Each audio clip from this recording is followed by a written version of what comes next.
Getting the right data at the right time in your CRM is crucial to make sure that you get the right insights and that you're taking the right action towards your customers.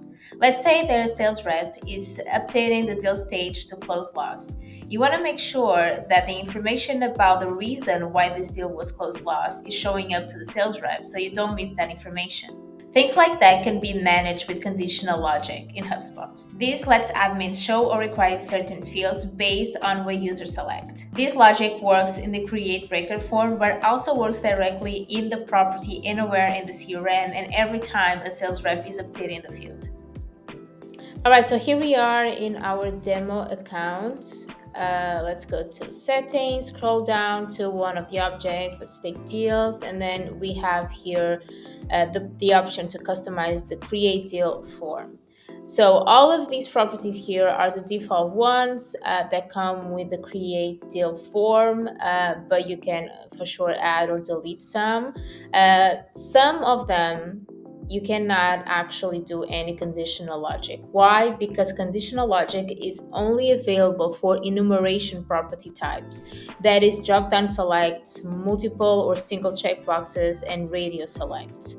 But deal owner, deal type, priority, those you can add a conditional logic. So you can add directly into the property or add here and add a conditional logic. So let's say I want to add for property high, and then I want to know the probability. So, and I can add required this as well. So basically this means that every time a sales rep is creating a deal through the form or updating the priority directly in the deal record, this will show up. So they are required to as well indicate what is the deal probability of this deal. And then you just go here, apply logic, save, and close.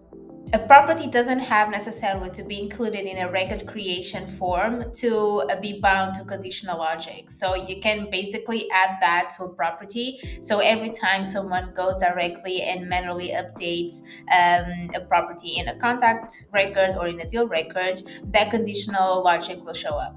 So here we are at properties. Here you have a tab called conditional logic. So you can add a conditional logic. You can select as well which object you want to create. So for instance, on deals, we have already the one we created in the create deal form.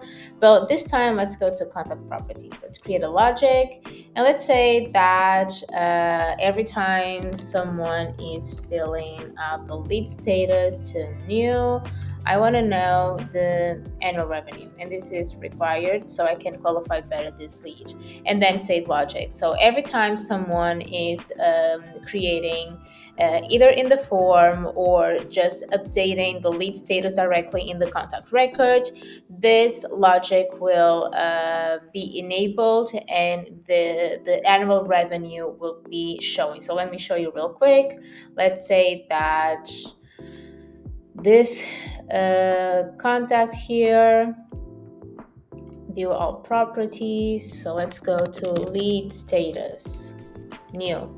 So immediately a dependent property is showing, which requires me to fill the annual revenue. Let me know in the comments in which use cases you're using conditional logic, and see you in the next video.